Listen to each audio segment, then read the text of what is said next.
Quero cumprimentar a todos com a paz do Senhor. Estamos começando mais uma lição. Desta feita, a lição de jovens, a lição de número 3, onde estaremos falando sobre a desobediência às doutrinas, né? O título da lição é o cativeiro motivado pelo desprezo ao ensino, né? A lição de jovens que será ministrada no dia 21 de janeiro, primeiro trimestre de 2024. Texto principal diz: sede cumpridores da palavra e não somente ouvintes, enganando-vos com falsos discursos, né? Então o apóstolo Tiago, né, escrevendo aqui, né, sobre nós sermos cumpridores da palavra, não só assistente de culto, mas deixar que a palavra fale conosco, né? Muitas são as consequências decorrentes do abandono do ensino das escrituras, por isso precisamos priorizar o estudo bíblico, né? Então vamos estar tomando nesse viés sobre a base da doutrina da igreja, que é o estudo bíblico, e a base para não cairmos no erro do pecado, porque a Bíblia é que é o nosso caminho, o nosso guia, né? Através dos ensinos da palavra é que nós evitamos de cometer erro, porque ela nos ensina o caminho. Introdução. Nesta lição vamos ver duas naturezas do cativeiro babilônico: histórico e exortativo. No aspecto histórico, veremos o período em que o povo de Deus estava prestes a ser levado cativo para a Babilônia, principalmente por ter negligenciado o ensino de Deus quanto à ação exortativa. Essa lição assume a responsabilidade de advertir a todos os crentes sobre os grandes prejuízos oriundos do desprezo à palavra de Deus.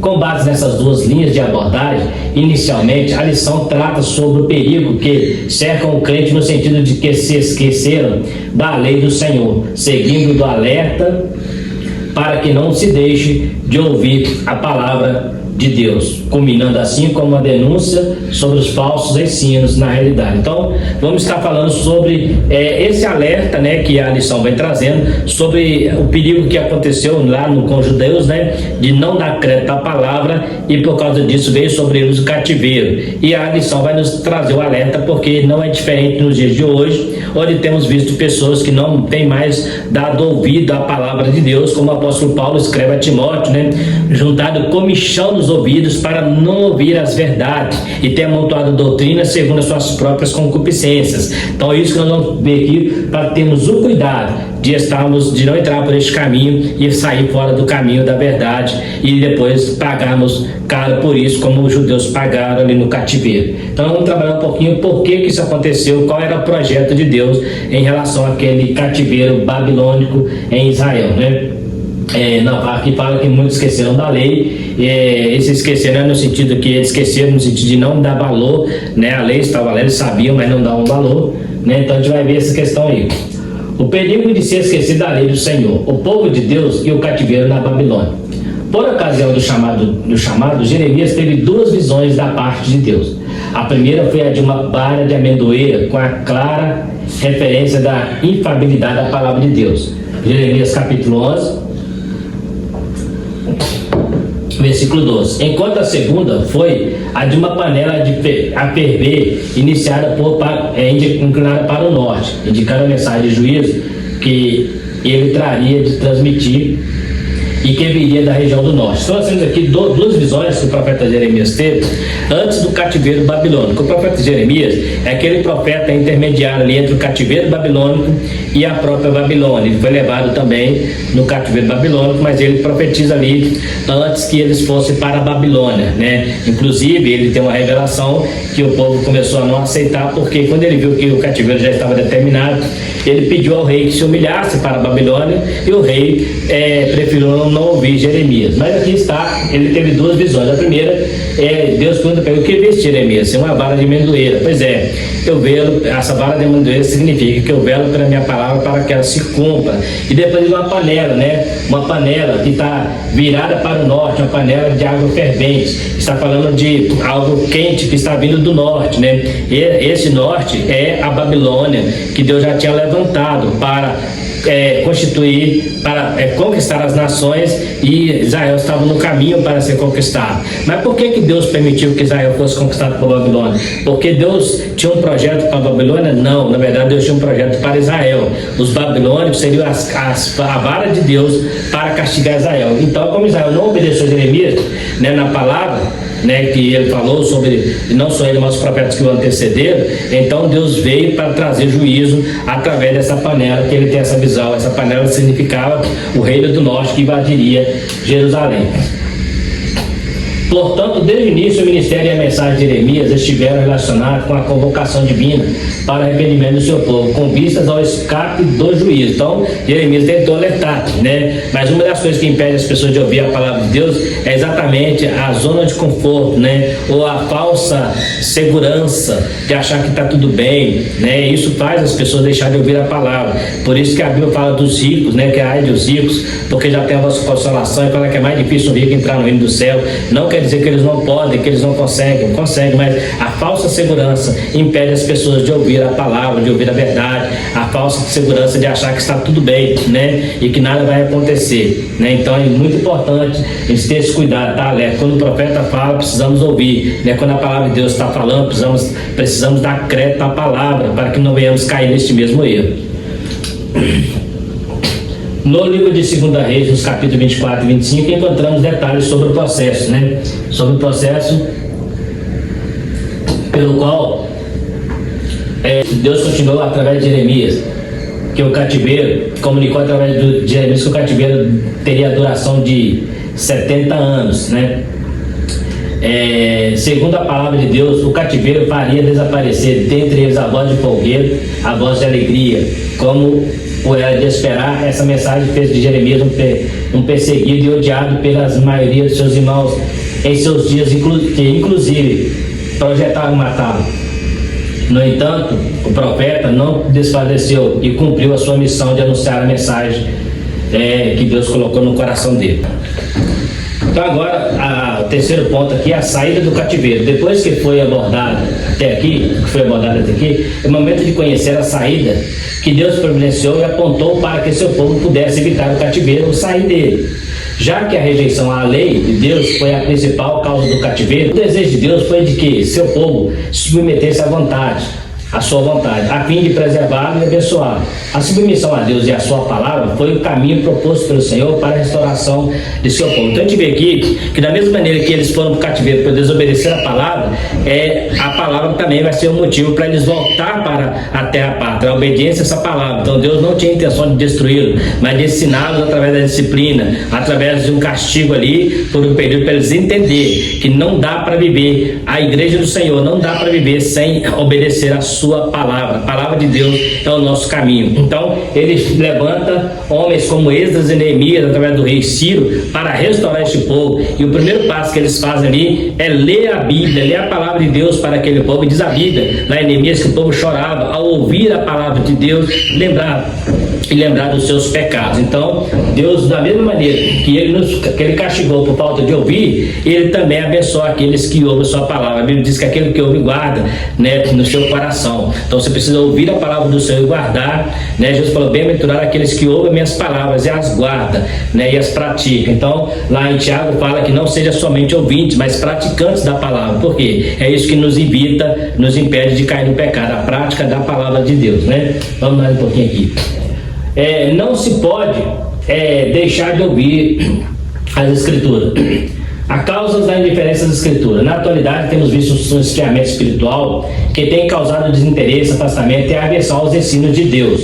O homem tomou erradamente a decisão de viver independente do Criador, como Adão e Eva. O conhecimento sobre o Senhor, a sua vontade, passa pelas Escrituras, pois por meio delas a humanidade é informada a respeito do plano divino. Então a gente precisa ter esse cuidado, né? A indiferença, né? O esfriamento espiritual tem trago às pessoas uma indiferença em relação à Bíblia. Hoje nós temos visto a dificuldade que é para as pessoas ter acesso, né? Estar lendo a palavra de Deus, né? As pessoas têm muita dificuldade, né? Eu posso dizer isso com muita tranquilidade. Nós temos um grupo de leitura, né, onde nós temos aí 3 capítulos da Bíblia por dia, né, e a gente vê que algumas pessoas entram no grupo, da pouco já está saindo, porque não tem tempo, né, de orar, de ler a Bíblia por 10, 15, 20 minutos, né? Tantos afazeres e a Bíblia fica em último plano.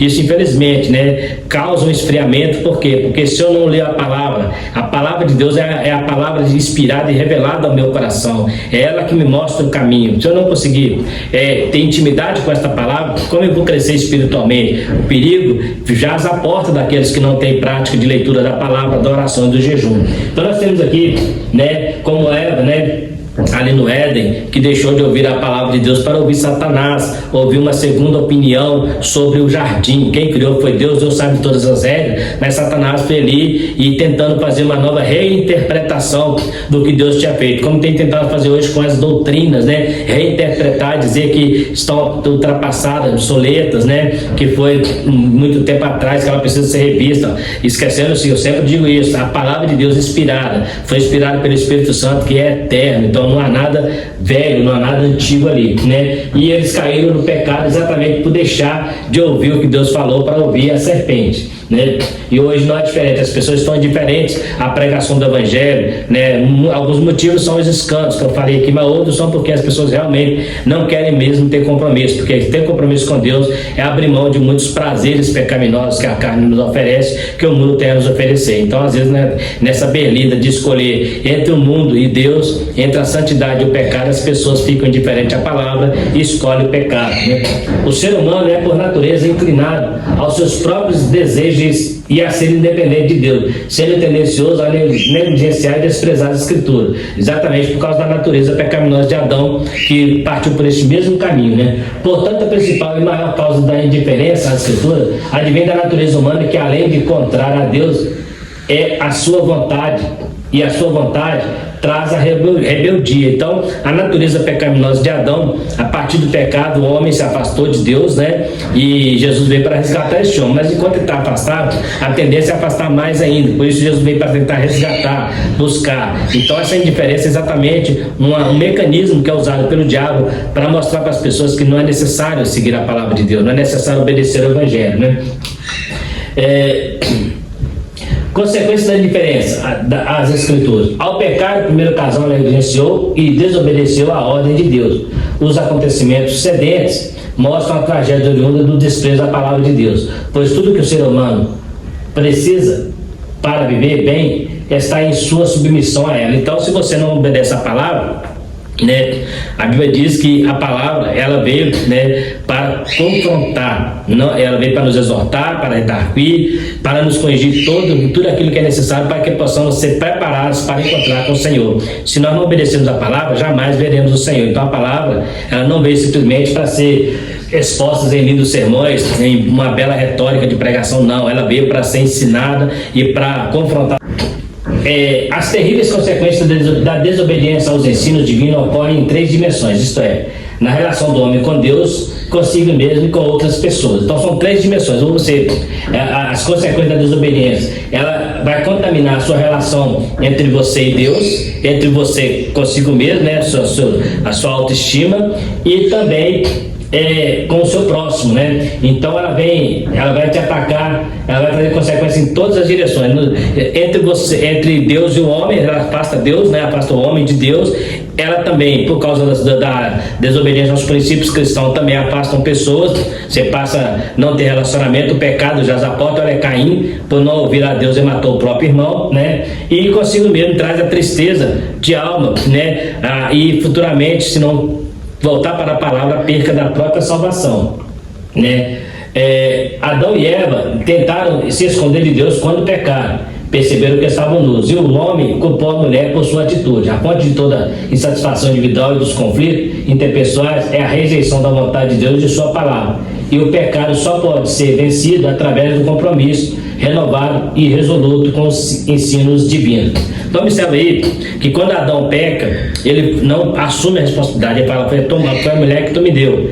Deus vai até a mulher E a mulher fala, foi a serpente que me enganou. Ou seja, ninguém quer assumir a responsabilidade do seu próprio erro, né? Igual quando você vai visitar uma pessoa que está desviada, ele costuma dizer, eu saio da igreja por causa de fulano, eu saio da igreja por causa disso. Na verdade, ele saiu da igreja por não ouvir a palavra, estava ouvindo homens, estava adorando, quem sabe, homens, não a Deus, porque quando você está ouvindo a Deus, você não sai da presença dele, né? Quando você está ouvindo a palavra de Deus, você está sempre firme na presença dele. Mas se você sair da presença dele, automaticamente você vai ouvir outras vozes que não é a voz do Criador, e essas vozes vão só te afastar da presença de Deus. Então nós vemos aqui que quando você sai da presença de Deus, né, aí a fonte de toda a satisfação individual e dos conflitos interpessoais é a rejeição dessa palavra. Você fica satisfeito com tudo, você passa a achar que tudo está ruim. Por quê? Porque a palavra de Deus te traz paz de espírito, mas a ausência dela te traz perturbação, te traz desilusão, né? Mas a palavra de Deus, ela é o pão que alimenta, é o nosso pão diário. Por isso eu preciso estar sempre em contato, em sintonia com essa palavra, porque quando eu estou lendo a Bíblia, Deus fala comigo. Quando eu estou orando, eu estou falando com Deus. Então é um diálogo, né, importante, que tem esses dois pesos, tanto eu orando quanto eu lendo a Bíblia, eu estou conversando com Deus, né? O caminho de volta às Escrituras, que caminho é este? Essa questão pode ser respondida de diferente forma. Aqui será utilizado o texto de Neemias, capítulo 8, versículo 1 a 12, em um contexto de contraste entre a realidade da descrição da destruição e o trabalho da restauração. O texto mostra a atitude do povo de Israel diante da lei de Deus, indicando o caminho para que desejem encontrar-se com a palavra de Deus, como podem os ver. Então você vê aqui que o comentarista agora cita Neemias, assim como no início da lição nós falamos sobre a destruição, agora nós vemos um homem sendo chamado pela palavra de Deus para reconstruir através do retorno às Escrituras, né? Neemias foi este homem usado para fazer isso, junto com Esdras e depois Zorobabel, né? Então Deus, com seu poder, o povo solicitou que o livro da lei de Moisés pudesse estar entre eles para ser lido. O povo deu atenção aos ensinos do livro e se dispôs a ouvir longamente a sua leitura, de manhã até a tarde, né? Até o meio-dia eles ouviram a palavra, e diz a Bíblia que eles choravam diante daquelas palavras, e ali Neemias falou, não chore, porque hoje é dia de alegria, porque estava tendo um renovo através da palavra. O verdadeiro renovo na igreja começa nas Escrituras, o verdadeiro renovo na vida do crente começa nas Escrituras, né? Porque ali você entende a vontade de Deus, você entende o que Deus quer para você,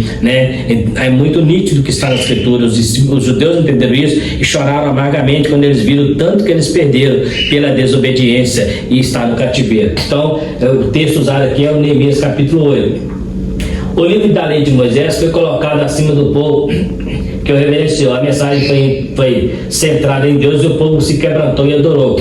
O povo desejou aprender, quebrantado, arrependido, o povo chorou. E a vida do povo melhorou porque entendeu a palavra explicada. Portanto, o caminho de volta à Escritura é o pavimento através do temor de Deus, da consciência do próprio estado espiritual e do arrependimento sincero. Então é a pavimentação, a estrada que nos leva a entender que precisamos temer a Deus, ter consciência dos nossos pecados e arrepender, né? Não é ter consciência que estou pecador, mas achar que eu não preciso mudar de vida. Então retorno à palavra, vai fazer isso em mim. Quando eu estou lendo a Bíblia, eu preciso entender isso, né? Eu preciso estar lendo a Bíblia e ela falar comigo, não ler Bíblia para falar para os outros, né? Mas que ela toque em mim, que ela mexa comigo e mostre o que eu preciso melhorar. Porque o retorno à Escritura vai fazer nós voltar a ter um arrependimento sincero, nós voltarmos, né?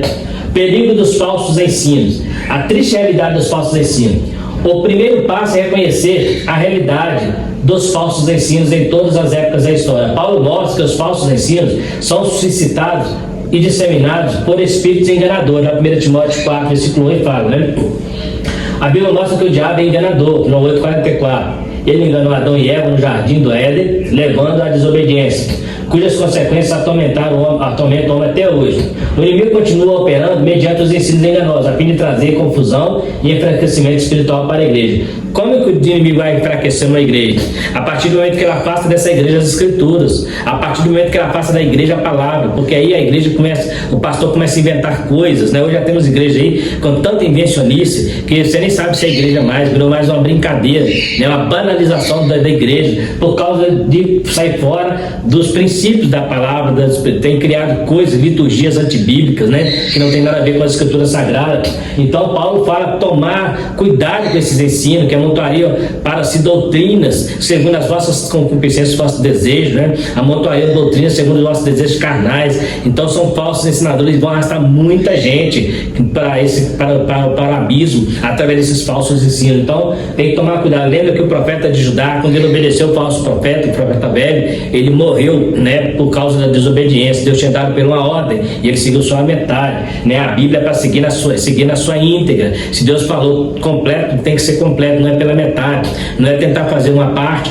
e deixar a outra parte com Deus, não. Quando Deus falou para fazer, tem que fazer tudo aquilo que ele pediu, né? Então o profeta de Judá, ele fez a primeira parte para obedecer a Deus, foi lá, levou a palavra, pregou por rei Jeroboão, mas para voltar ele não obedeceu, não, obedeceu um outro profeta. Ele já tinha uma mensagem, não volta, né? Então ele acreditou no falso profeta e caiu, né? Morreu. Então a igreja hoje existem muitos pastores que têm título de pastor, mas não são pastores, são lobos vestidos de ovelhas, que têm pregado o evangelho falso, o evangelho mentiroso, onde as pessoas vão cheios de pecados e permanecem com seus pecados e tranquilamente cantando, louvando, alegre como se estivesse tudo normal. Está lá em Malaquias, quando oferece o teu príncipe animal defeituoso, oferece para ele, vê se ele vai ter agrado de ti, porque você tem trago para mim coisas defeituosas, né? Deus não aceita louvor com coração impuro, a adoração parte do coração. Então eu preciso estar com a minha vida pura para que Deus aceite o meu louvor e minha adoração. Não adianta eu querer louvar a Deus e permanecer na prática do pecado. Essas duas coisas não andam junto, Deus e o pecado, ou é o Deus ou é o pecado. Então eu preciso largar o meu pecado. Toda vez que Jesus curava o enfermo ou que fazia algum milagre, ele fala assim: vai, não peques mais, porque o pecado é o que faz o divisor entre você e Deus, é o que faz a barreira entre você e a santidade de Deus. Deus não suporta o pecado, né? Ele tolera o pecador, mas não suporta o pecado. Então é importante nós termos esse cuidado. E os falsos mestres vêm tentando pôr um pano em cima disso aí.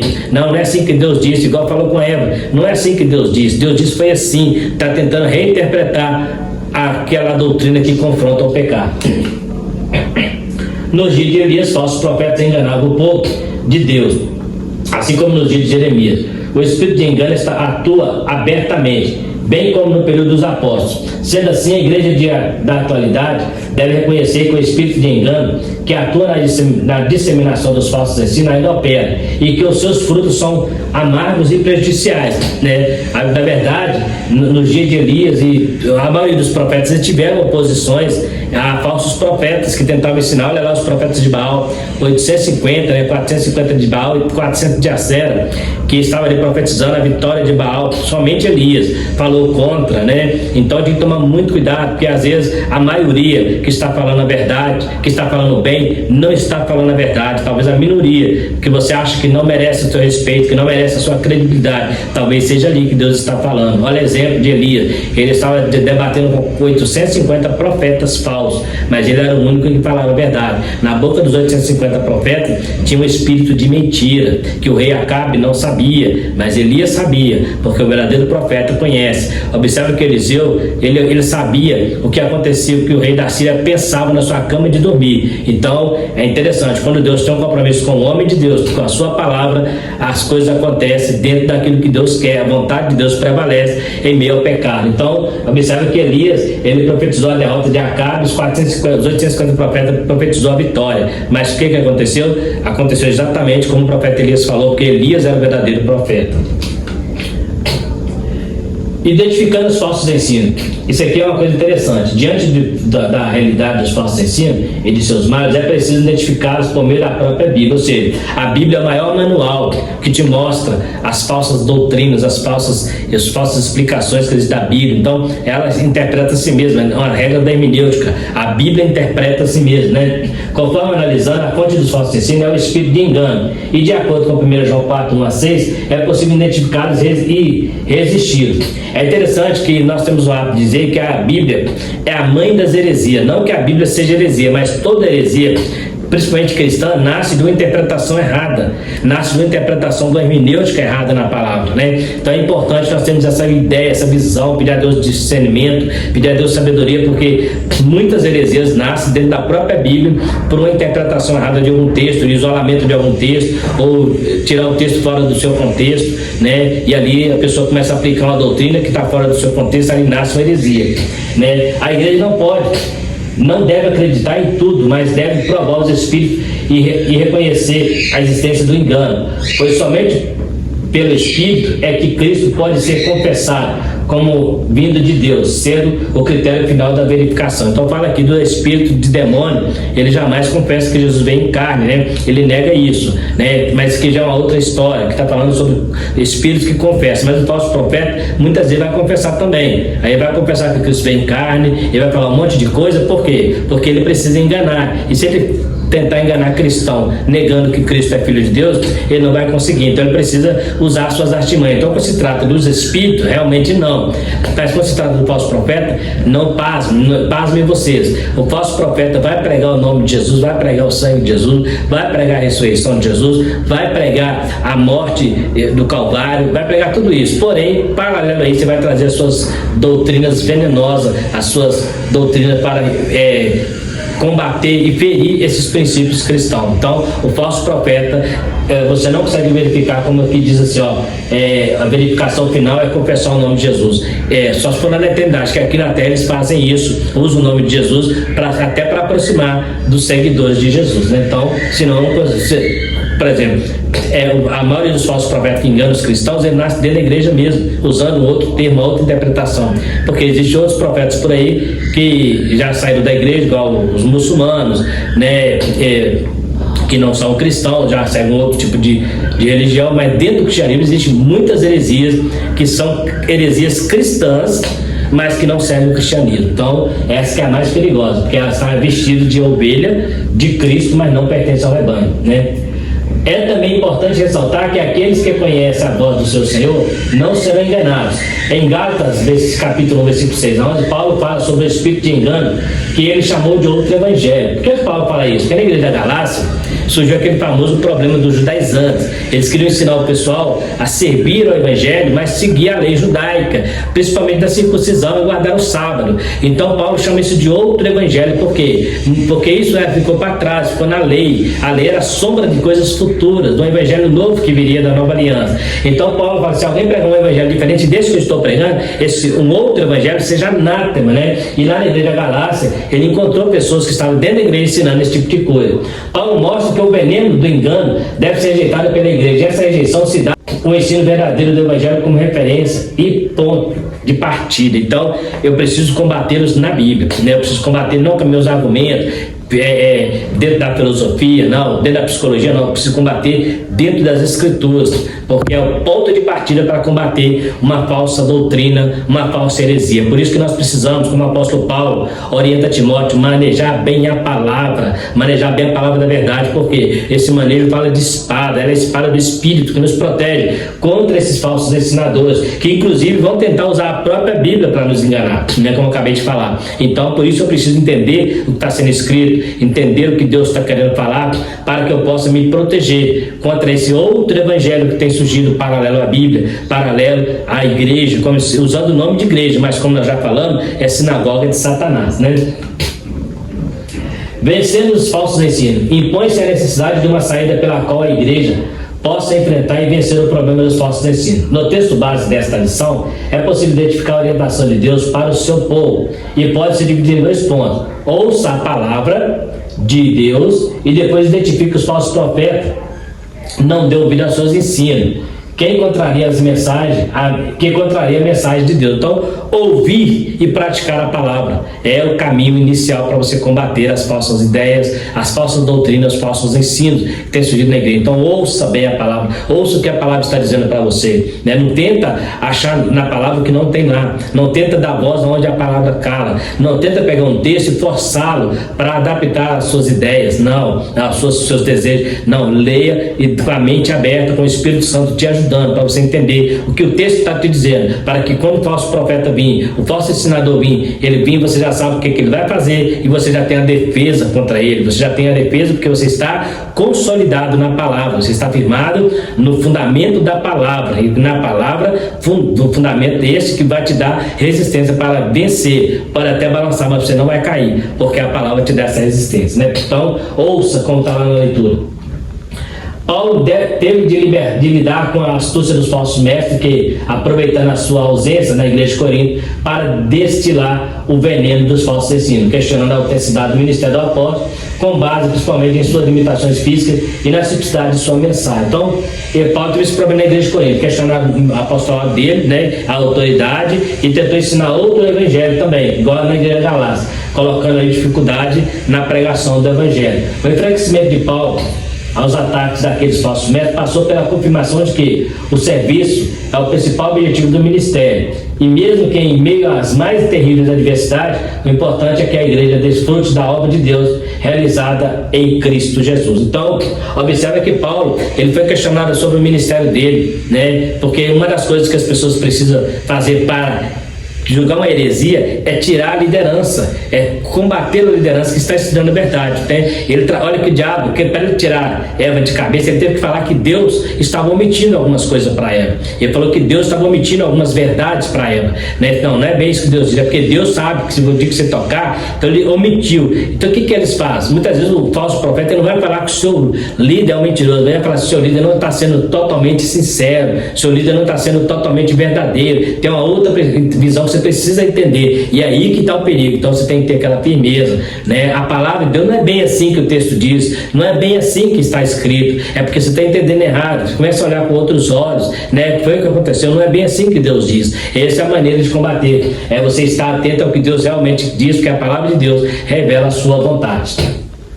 O apóstolo mostrou também que diante dos falsos ensinos, ele não desfaleceria, não agiria com interesses pessoais e não falsificaria a palavra de Deus. Portanto, podemos afirmar que a forma mais eficaz de enfrentar e vencer os falsos ensinos é manter viva a confiança na verdade do Evangelho, pregando em todo o tempo sem adulterá-lo, como já acabamos de dizer. Vivemos a época em que as pessoas têm adulterado o Evangelho, né? Mas Paulo mostrou que isso não ia desanimá-lo, por mais que viessem os perseguidores, por mais que viessem os falsos profetas, os falsos ensinadores, né? Tem gente que se abala com falsos ensinos, né? Mas Paulo falou assim: eu não me abalo, eu continuo pregando o Evangelho, porque o meu Evangelho é o Evangelho genuíno. Ele tinha convicção disso, que aquela palavra que ele pregava era a palavra de Deus genuína, então que os outros eram falsos, né? Igual Elias estava no dia 850, 850 opiniões contra uma, mas ele sabia que ele estava com Deus, e quem está com Deus está com a maioria, né? É o mesmo caso do apóstolo Paulo. Ele chega na igreja de Corinto, tinha gente questionando o ministério dele, questionando a pregação dele, questionando a situação dele financeira, a situação física dele, e tudo que você pensar, até se ele podia ter esposa ou não, foi questionado na igreja, né? Então, mas Paulo permaneceu firme porque ele tinha um compromisso de fazer aquilo que foi chamado para fazer, que era pregar a palavra de Deus. Conclusão: partindo do exemplo histórico do cativeiro babilônico, o que o povo de Deus sofreu, essa lição alerta a igreja e aos crentes da atualidade acerca dos perigos e da terrível consequência divina do desprezo aos ensinos divinos. Precisamos reconhecer a realidade dos falsos ensinos, identificando-os e combatendo-os com a verdade de Deus. Então é um alerta para nós, né? O povo judeu foi para lá no cativeiro, só 70 anos de sofrimento, né, por Babilônia, por causa de não ouvir a palavra, de não obedecer a palavra. É um alerta para nós hoje, aqueles que não ouvem a palavra, né? Vai chegar um dia também que vai pagar muito caro por não ter dado crédito à pregação do Evangelho, né? Talvez você hoje não está pagando, você acha que está tudo bem, mas vai chegar um dia. O povo de Israel por muito tempo eles ficou no pecado e numa zona de conforto. Não foi da noite para o dia que eles foram para o cativeiro. Houve vários profetas que foram pregando, madrugando e pregando para eles, né? E eles tranquilos, achando que nada ia acontecer, até que um dia o rei da Babilônia chegou, invadiu a cidade e destruiu todo mundo. Então, assim, vai chegar um dia em que Deus vai cobrar também aqueles que não ouvem sua palavra, né? Mas vai abençoar aqueles que ouvem e aqueles que guardam, ele vai levar com ele para estar com ele para sempre. E aqueles que não ouvem vão ficar por aí, né? À mercê das suas concupiscências, do seu pecado, e receber pelo seu erro tudo aquilo que ele praticou nessa terra. Então é interessante nós não deixarmos de ouvir a palavra, não deixar de praticar a palavra, viver essa palavra todos os dias, para não cair na mesma situação do povo de Israel, que foi para o cativeiro. Que Deus possa abençoar vocês. Está aí mais uma lição que nós terminamos, né? A lição de número 3. E você que ficou até o final do vídeo, quero convidar você a estar se inscrevendo para estar nos ajudando, também compartilhando o vídeo se você gostou do vídeo, dando seu like para nos ajudar, ativando o sininho, e se também você tiver alguma dúvida, pode estar falando conosco no comentário, né? Quero agradecer você mais uma vez e espero você na próxima lição, se Deus quiser, que Deus possa estar com você em nome de Jesus.